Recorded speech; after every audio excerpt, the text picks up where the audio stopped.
Los Angeles, California, March 18, 1972. Olympic Auditorium, 8:41 in the evening. Thomas Titan Bennett had just knocked a 240-pound sparring partner through the ropes. The punch was not wide. It was not wild. It was a short right hand driven behind a heavy left jab. The sparring partner had tried to step away. Bennett's glove reached him first. The right hand landed across the jaw. The man's head snapped sideways. His feet crossed.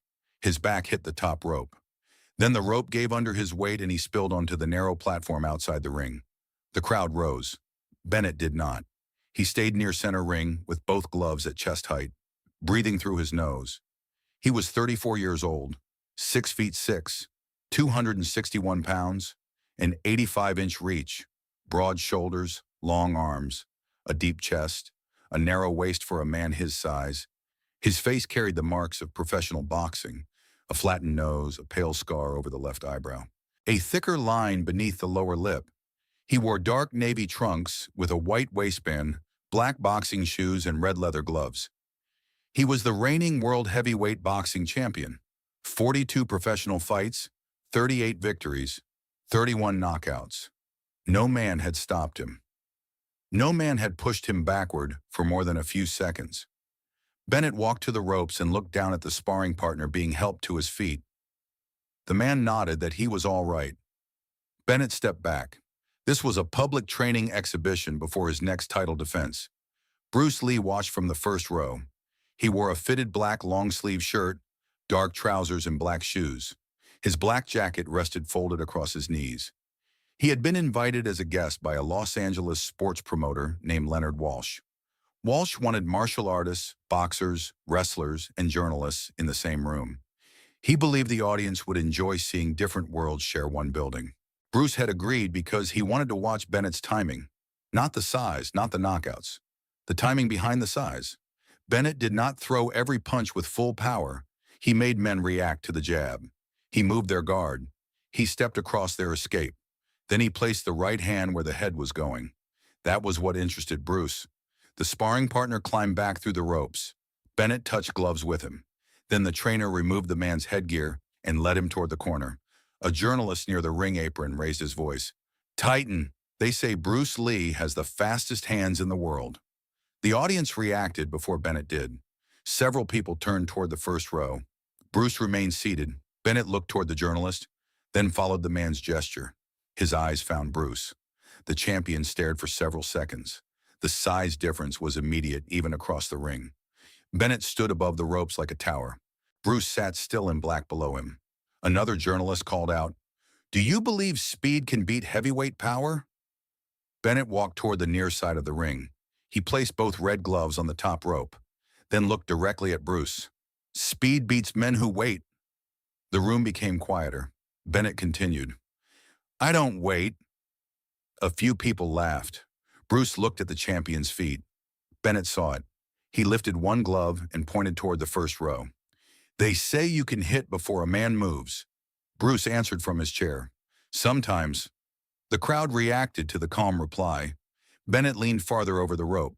"One clean punch from me and you won't move again." Bruce stood. He handed the black jacket to Leonard Walsh, then looked up at the ring, then landed. The laughter disappeared. Bennett's face changed slightly. Not anger, interest. He turned toward his trainer. The trainer shook his head once. Bennett ignored him. He looked toward the officials at ringside. "If he comes through those ropes, this is not a demonstration." Bruce stepped toward the ring stairs. "I didn't stand up for a demonstration." The building erupted. Walsh moved quickly. He spoke with the athletic commission representatives near the timekeeper's table. The referee entered the ring. Doctors checked Bennett first. The champion was fresh. He had worked only 2 short exhibition rounds and had not taken a clean punch. The sparring partner had been stopped after one heavy combination. There would be no excuse of exhaustion. A doctor checked Bruce's eyes, pulse, ribs, and hands. Bruce remained calm.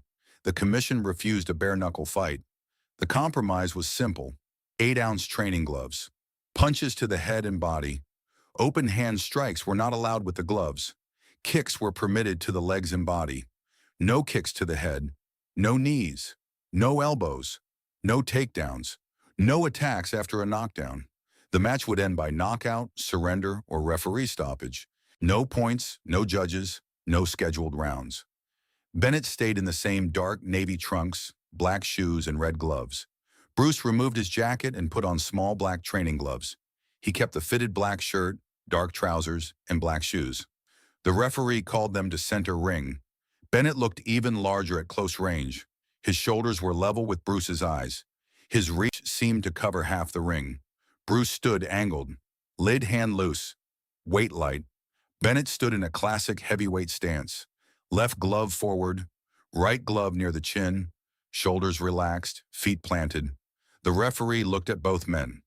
"Protect yourselves at all times." He stepped backward. The fight began. Bennett moved first with the jab. It was faster than the crowd expected from a man his size. The glove traveled straight. Bruce moved his head outside it. Bennett jabbed again.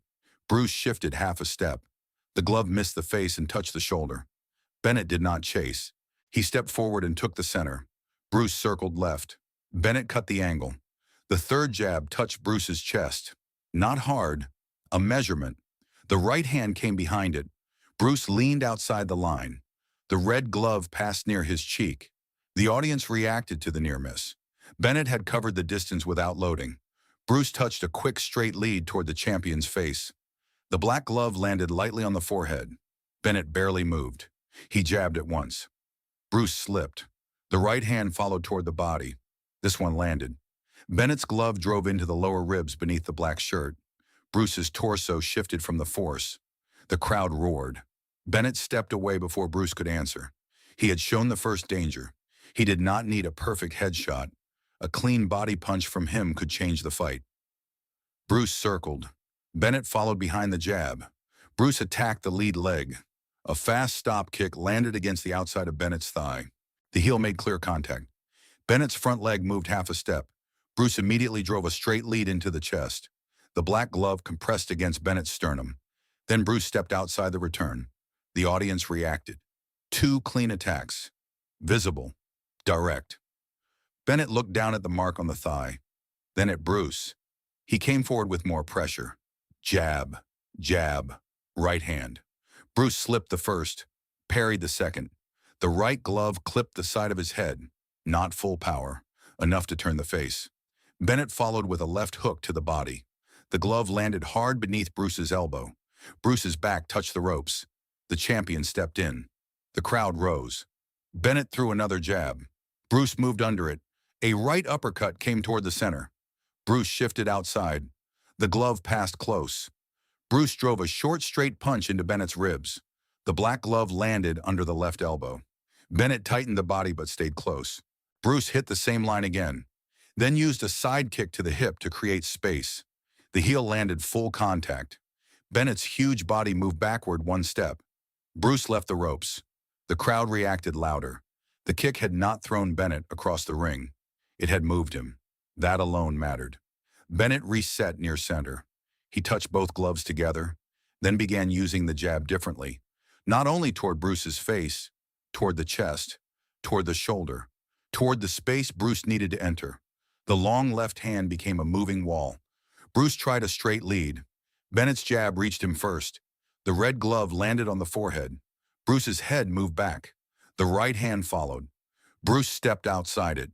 Bennett turned with him and drove a left hook into the ribs. The impact was deep. Bruce's elbow dropped. Bennett sent another jab toward the face. Bruce slipped inside and drove a straight punch into the champion's chest. The black glove landed clean. Bennett answered with a short right to the body. Both punches landed. Bruce gave 1 step. Bennett gave none. The difference in weight showed. Bennett pressed again. Bruce attacked the thigh. The stop kick landed harder this time. The champion's lead knee bent. Bruce stepped in behind it and drove a straight lead into Bennett's face. The black gloves struck the nose. Bennett's head moved back. Bruce followed with a short punch beneath the ribs. The champion's body tightened. Bruce left at an angle before the hook arrived. The crowd came alive. That was the first complete Bruce Lee sequence. Stop the leg, hit the face, hit the body, leave before the power returned. Bennett wiped the nose with 1 glove. No blood, only surprise. He smiled faintly, then stepped forward. The jab came low. Bruce lowered the hand to catch it. Bennett's real punch came high. A heavy right cross traveled over the top. Bruce moved, but not enough. The red glove landed across the side of the jaw. Bruce's head snapped violently. His feet crossed for one beat. The audience exploded. Bennett stepped in for the finish. Left hook to the body. The glove landed. Right uppercut toward the chin. Bruce moved outside it. Bennett's left hook followed toward the head. Bruce ducked and struck the body. The black glove landed on the ribs. Bennett kept coming. Bruce drove a side kick into the champion's abdomen. The heel landed clearly. Bennett's torso folded slightly and his forward step stopped. Bruce moved away. The referee watched closely. Bruce's jaw had reddened. The right side of his ribs carried a darker mark beneath the shirt. Bennett saw both. "You felt that one." Bruce raised the gloves. "So did you." Bennett came behind the jab again. Bruce no longer waited at the end of the reach. He attacked the beginning. As Bennett's lead shoulder moved, Bruce drove a stop kick into the front thigh. The kick landed before the jab extended. Bennett's base shifted. Bruce stepped in with a straight lead to the face. The glove landed across the nose. Then a short punch to the ribs. Bennett's elbow dropped. Bruce drove a side kick into the chest. The heel hit squarely. Bennett's upper body rocked backward. His rear foot slid across the canvas. The crowd rose. Bennett changed his stance. The movement drew a reaction from every boxer near ringside. He moved the damaged left thigh behind him and placed the right foot forward. Southpaw. It was not his natural position, but he had trained it for years. The change protected the leg Bruce had been attacking. It also changed the line of the jab. The right glove now traveled from a different angle. The left hand became the power hand. Bruce studied the new stance for 1 second. Bennett used that second. The right jab touched Bruce's chest. A second right jab came toward the face. Bruce slipped outside. The left cross followed. The red glove landed across the side of Bruce's forehead. The small cut opened wider. Blood moved down toward the eyebrow. The crowd roared. Bennett stepped forward from the new stance. Right jab. Left hand to the body. Right hook toward the head.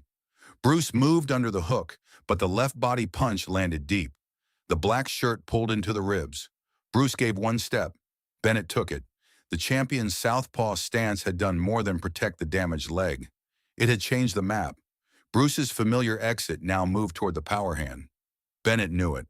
He drove the right jab toward the chest again. Bruce touched it aside. The left cross came high. Bruce moved outside. Bennett turned and threw a right hook into the body. The glove landed on the opposite side from the earlier damage. Bruce's torso folded. Bennett stepped close and placed his full weight over the front foot. He did not punch immediately. He leaned. Shoulder against chest, forearm against guard. 261 pounds pressing Bruce toward the ropes. The referee warned Bennett to keep the hands free. Bennett released just enough to punch. A short left uppercut landed under the ribs. Bruce's breath broke. A right hook struck the body from the other side. The crowd rose again. This was not long-range boxing now. This was the heavyweight using size as a wall. Bruce tried to turn out. Bennett's shoulder blocked the line. Bruce hit the ribs with a short, straight punch. Bennett tightened the body and answered with another uppercut. The red glove drove into the center. Bruce's back touched the ropes. Bennett looked for the head. The left hand loaded near the chin. Bruce stopped fighting the whole weight. He attacked one point. The front foot. A short stop kick drove into Bennett's new lead thigh. The heel landed above the knee. Bennett's weight shifted. Bruce struck the chest with the straight lead. The black glove landed before Bennett could square the shoulders. Bruce hit the ribs, then pivoted along the ropes through the space created by the damaged front leg. Bennett turned. Bruce was already outside the power hand. The crowd reacted loudly. The champion had changed stance to remove one target. Bruce had found the new one. Bennett returned to orthodox. The left thigh was damaged, but the stance gave him better control. He began circling instead of walking straight forward. Bruce followed with small steps. Bennett jabbed toward the shoulder. Bruce did not react. The jab came toward the body. Bruce moved outside. The right hand followed. Bruce slipped. Bennett expected the straight lead.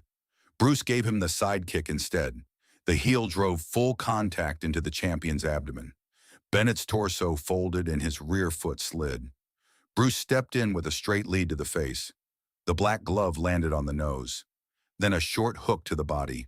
Bennett's elbow dropped. Bruce left at an angle. 3 clean impacts. 3 different lines. Bennett pressed his glove against the bleeding nose. He nodded once. Not approval. Recognition. Bruce was not merely faster. He was changing targets before Bennett could protect the last one. The champion stepped forward behind a stiff jab. Bruce kicked the lead thigh.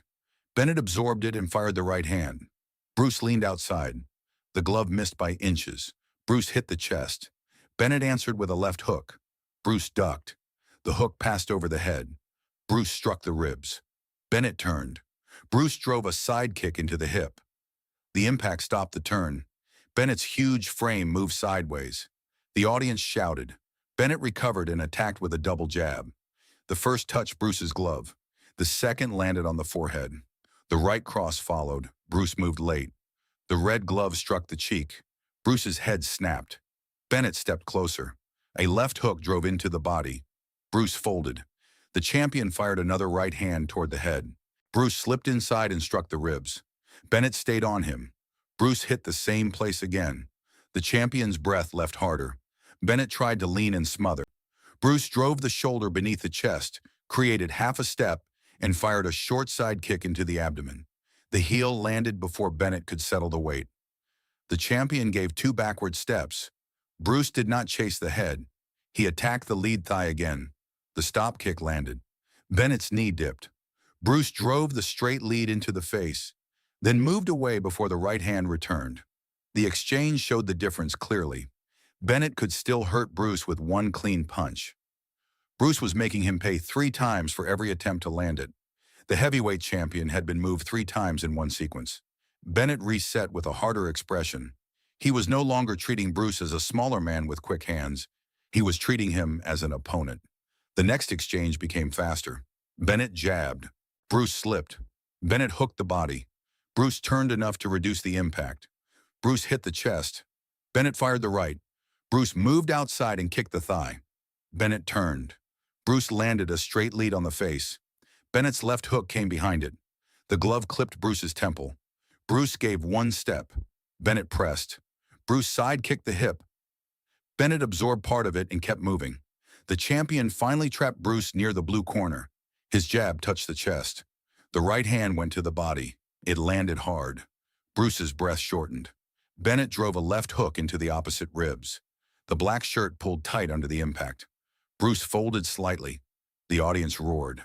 Bennett stepped closer. The monster heavyweight was doing what everyone had feared. He was making the ring smaller. Bruce could not use speed if there was no space. Bennett threw a right uppercut. Bruce shifted outside. The glove scraped the shirt near the shoulder. Bruce answered with a short punch to the ribs. Bennett hit the body again. Bruce struck the same rib line. Bennett's glove rose for the head. Bruce stepped close enough to smother the full arc, then drove a side kick from short range into the champion's thigh. The heel landed above the knee. Bennett's leg buckled. Bruce struck the chest, then the face, then stepped out through the space created by the damaged leg. The crowd erupted.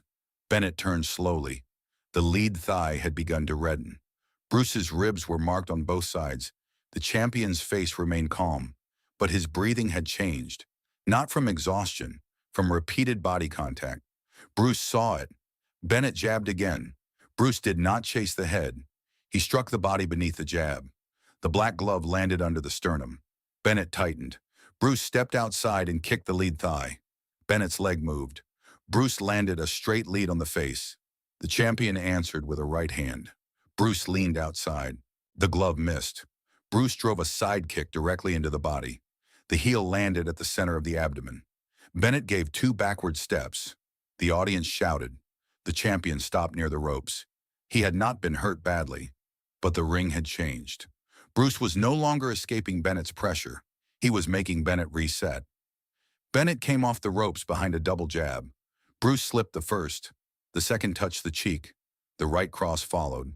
Bruce moved outside. Bennett pivoted and caught him with a left hook to the body. The glove landed clean. Bruce's face tightened. Bennett followed with a right uppercut. Bruce shifted away. The glove passed under the chin. Bruce struck the chest with a straight lead, then drove a stop kick into the lead thigh. Bennett's knee dipped. Bruce landed another straight punch into the face. The champion's head snapped back. A thin line of blood appeared beneath Bennett's nose. The crowd reacted. Bennett touched the blood with the red glove. He looked at it, then at Bruce. The smile was gone. He attacked with his hardest combination of the night. Jab to the chest, right hand to the head, left hook to the body.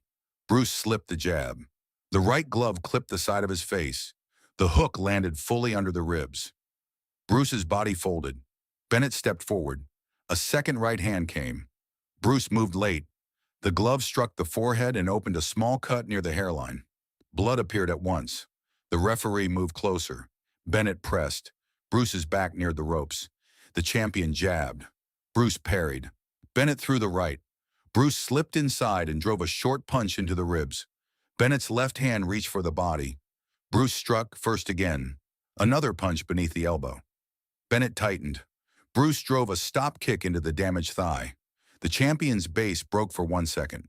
Bruce used it, straight lead to the face. The black glove landed on the bleeding nose. Bennett's head snapped back. Bruce drove a side kick into the chest. The heel landed full contact. Bennett flew backward into the ropes. The top rope bent deeply behind his shoulders. The auditorium erupted. That was the moment the room changed. The heavyweight champion had driven Bruce to the edge. Then Bruce had intercepted the pressure and thrown the larger man backward with one clean kick. Bennett pushed away from the ropes. Blood ran from the nose to the upper lip. His lead thigh was swollen. Bruce had blood at the hairline and a dark mark across the ribs. Neither man looked untouched. Bennett raised both gloves. Bruce did the same. The champion stepped forward more slowly. He no longer relied on the jab alone. He began feinting with the feet, a half step, a shoulder movement, a pause. He wanted Bruce to kick early. Bruce waited. Bennett jabbed at the body. Bruce moved outside. Bennett's right hand came over the top. Bruce slipped. The left hook followed. Bruce took part of it on the glove. Bennett stepped in and drove a short right to the ribs. The punch landed. Bruce's body shifted. Bennett stayed close. Bruce hit the champion's ribs. Bennett answered the body. Bruce struck the chest. Bennett hit the opposite side. For several seconds, the fight became brutal and direct. No long movement, no clean space. Two men trading short punches inside the reach of the heavyweight. Bennett's shots were heavier. Bruce's landed first and more often. Bennett tried to finish with a right uppercut. Bruce moved outside and drove a side kick into the damaged lead thigh. The champion's leg folded. Bruce landed a straight lead on the face, then a short punch under the ribs. Bennett stepped away for the first time without being kicked backward. The audience noticed. The champion needed space. Bruce followed. Bennett did not stay away for long. He understood that giving Bruce open space would continue to damage him. He walked forward behind a high guard and accepted the kicks. The first stop kick landed on the thigh. Bennett kept moving. A straight lead touched the face. He kept moving. Bruce hit the body. Bennett closed the gap and trapped both black gloves between his forearms. The referee shouted for clean work. Bennett released one arm and drove a short right into the ribs. The punch landed hard. Bruce answered with a compact shot to the center of the chest. Bennett hit the body again. Bruce struck beneath the sternum. The champion's mouth opened for one breath. Bennett tried to crush the space with his shoulder. Bruce stepped outside the lead foot. Bennett turned to follow. Bruce drove a side kick into the ribs during the turn. The heel landed clearly. Bennett's upper body twisted from the impact. He stumbled one step toward the ropes. Bruce followed with a straight lead. The black glove struck the face. Bennett's head moved. The champion answered with a huge left hook. Bruce moved under it. The glove swept through empty space. Bruce hit the body again. Bennett's elbow dropped. Bruce stepped away. The audience could see the damage collecting now. Bennett's left thigh was swollen. His nose bled steadily. The front of his body showed red marks beneath the sweat. Bruce's ribs were darker on both sides. Blood from the hairline had reached the eyebrow. The right side of his jaw was swollen. Both men had paid. Bennett raised his gloves and looked toward Bruce. "No more room," Bruce answered. "You keep bringing it with you." Bennett stepped forward. The jab came hard. Bruce slipped. The right hand followed. Bruce moved outside. Bennett's left hook traveled toward the body. Bruce lowered the elbow and took part of it. The champion tried to step across the exit. Bruce drove the stop kick into the supporting thigh. Bennett's lead leg folded. Bruce landed a straight punch on the face, then another short punch to the body. Bennett turned toward him. Bruce's side kick struck the chest before the shoulders completed the turn. The heel compressed the sternum. Bennett moved backward. One step. Two. The crowd rose. Bruce had not created space by running. He had created it by attacking the structure that carried the heavyweight forward. Bennett reached the ropes and bounced away from them. He was angry now, not uncontrolled, focused. He knew the next large exchange would decide whether he could still impose the right hand. The champion feinted the jab. Bruce waited. Bennett feinted the body shot. Bruce held position. Then Bennett launched a short left hook to make Bruce move toward the right cross. Bruce saw the trap. He did not retreat. He stepped inside the hook. The glove passed behind his head. Bruce drove a compact straight punch into Bennett's chest. The champion's posture stopped. Bruce struck beneath the ribs. Bennett folded slightly. Bruce stepped out and kicked the lead thigh. The leg buckled. The audience roared. Bennett fired the right hand anyway. Bruce leaned outside and drove another side kick into the abdomen. The heel landed full contact. The right glove passed across empty space. Bennett's body flew backward into the ropes. For the first time, the champion remained there for a full second before pushing himself away. Bruce stood at the center ring. He did not gesture. He waited. Bennett left the ropes and raised both gloves. The monster heavyweight was still dangerous, but he was no longer controlling where the fight happened. Not recklessly. He stayed at the edge of the jab. Bennett touched the chest. Bruce struck the lead thigh. Bennett jabbed again. Bruce landed a straight lead between the gloves. The black glove reached the face first. Bennett's head moved. Bruce hit the body. Bennett answered with a short right. Bruce rolled outside, then drove a side kick into the center of the chest. The champion gave one backward step, then another. Bruce pressed again. Bennett threw the jab with more force. Bruce slipped outside and kicked the thigh. Bennett's leg buckled. Bruce stepped in. Straight lead to the face. Short punch to the ribs. Side kick to the abdomen. Every strike landed clearly. Bennett's body reacted to each one. The face turned. The elbow dropped. The torso folded. The feet moved backward. The crowd had come to see whether speed could survive heavyweight power. They were now watching speed place power where it could not answer. Bennett reached the ropes again. He changed the fight with experience. Instead of waiting for Bruce to enter, he stepped forward suddenly behind a long left hand. Bruce parried. Bennett threw a short right cross. The glove landed across to Bruce's cheek. The cut at the hairline widened. Bruce gave one step. Bennett followed with a left hook to the body. The glove hit the marked ribs. Bruce folded. The champion drove a right uppercut toward the chin. Bruce moved just enough. The glove scraped the jaw. Bennett stepped forward again. Bruce's back touched the ropes. The referee moved close. Bennett loaded the right hand. Everyone saw it. The punch that had ended title fights. The shoulder turned. The rear foot drove. The full weight of the heavyweight moved forward. Bruce moved before the glove reached the halfway point. His lead leg shot out. The heel drove into Bennett's supporting thigh. The champion's base collapsed sideways. The right hand still traveled, but the power line broke. Bruce stepped outside the falling punch and drove a straight lead into Bennett's face. The black glove landed on the nose. Bennett's head snapped backward. Bruce struck the body beneath the ribs. The champion folded. Then Bruce drove a full contact side kick into the center of the chest. The heel landed square. Bennett was thrown backward across the ring. He hit the ropes with both shoulders. The ropes stretched, then returned him toward center. Bruce was already waiting. A straight lead landed directly on the face. Bennett's head moved back. A short punch struck the ribs. The champion's elbow dropped. Bruce side kicked the lead thigh. The leg buckled. Bennett dropped to one knee. The auditorium exploded. The referee stepped between them and began the count. Bruce moved to the neutral corner. Bennett stayed on one knee. One red glove rested on the canvas. The other covered the ribs. Blood ran from his nose. His lead leg trembled. The count reached 4. Bennett looked up. 5. He placed one foot beneath him.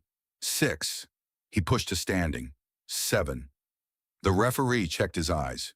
Bennett raised both gloves. The fight continued. The champion came forward because he was a champion, not because his body was ready. His lead leg dragged slightly. His breathing came through the mouth. The right hand remained dangerous. Bruce did not rush. Bennett jabbed. Bruce moved outside. The champion tried the right cross again. Bruce intercepted the thigh with another stop kick. The leg folded. A straight lead struck Bennett's face. His head snapped back. Bruce drove a short punch into the ribs. The champion folded. Then Bruce landed one final full contact side kick into the sternum, the heel visibly buried into the chest.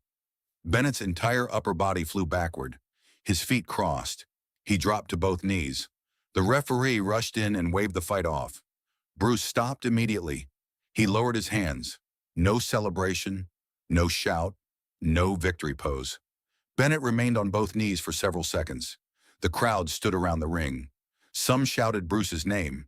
Some stared at the champion. Most had never seen Thomas Bennett forced to the canvas twice. His trainer entered the ring. Bennett waved him back. He wanted to stand alone.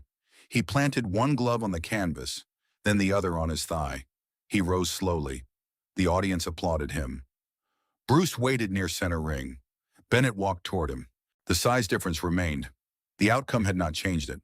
The champion looked down at Bruce. "You never fought my weight," Bruce answered. "I fought the moment before your weight arrived." Bennett looked toward the spot where his right hand had missed. "You stopped the punch before it became mine." Bruce nodded. "Your power begins before the glove moves." Bennett breathed slowly. "And you attack before the beginning." "I attack the part holding it up." Bennett looked at his damaged lead thigh, then at Bruce's bruised ribs. "I hit you clean." "Yes." "More than once." "Yes." Bennett's eyes narrowed. "Then why did I feel slower every time I landed?" Bruce answered without raising his voice. "Because every time you finished admiring the damage, I was already changing the next exchange." The champion absorbed that. He looked toward the crowd, then back at Bruce. Bennett extended one red glove. Bruce touched it with the black glove. The auditorium applauded both men. The referee stepped away. The fight had not proved that heavyweight power was useless. Bruce's ribs showed the opposite. The cut near his hairline showed the opposite. The red mark along the jaw showed the opposite. Thomas Bennett had landed punches that would have stopped many men. But Bruce had refused to stand where the full weight could complete itself. He attacked the supporting leg, the chest, the ribs, the moment before the right hand reached full authority. Bennett had entered the ring believing one clean punch would end the argument. He left understanding that power could be interrupted before it became complete. The next morning, Bennett returned to his training gym. The room smelled of leather, sweat, and liniment. Heavy bags hung from chains. Speed bags rattled beneath wooden platforms. His lead thigh was wrapped. His nose was swollen. The scar over the left eyebrow looked darker under the bruising. His trainer, Samuel Price, expected him to rest. Bennett stepped into the ring instead. Price shook his head. "You need 2 days." Bennett answered, "I need one question." The trainer climbed through the ropes. Bennett pointed toward the lead leg. "When I throw the right hand, what holds the punch up?" Price looked at him. "The floor." "What part of me owns the floor?" "The rear foot drives. The lead leg catches and controls the line." Bennett nodded. He attacked the part that catches. Price understood. The champion asked for a young heavyweight named Daniel Ross. Ross was 6'4" and nearly 250 pounds. He entered the ring wearing headgear and gloves. Bennett did not ask him to punch. He told him to stand in front of the right hand and attack the base before it completed. Ross looked uncertain. Bennett raised the gloves. "Do it." The champion began the right cross slowly. Ross touched the lead thigh with a controlled kick. Bennett's balance shifted. They repeated it. Again. Again. Then Bennett increased the speed. Ross missed the timing. The right glove stopped 1 inch from his face. Bennett lowered it. "Too late." Ross tried again. This time the kick touched earlier. The punch lost the clean line. Bennett nodded. That is where he lived. Price watched from the corner. He did more than kick the leg. Bennett looked toward him. "Yes." "He hit the chest before you reset." "Yes." "He went to the ribs after the jab." Bennett removed one glove. And every time I made him feel my power, I expected the feeling to control him. Price leaned on the ropes. Most men are controlled by it. Bennett looked at the empty opposite corner. He was not most men. For the next 2 weeks, the champion changed his training. He still worked the jab, still drove the right hand, still punished the body. He did not abandon boxing. He made the space between his punches harder to attack. After every right cross, he recovered the lead leg first. After every body shot, he moved the head before admiring the result. When sparring partners tried to strike the thigh, he shortened the stance and changed the angle. When they attacked the chest, he made them pay with the hook. The changes did not make him smaller. They made the size arrive with less warning. The lesson spread beyond Bennett's own camp. A week later, Samuel Price invited 2 amateur trainers to watch the new drills.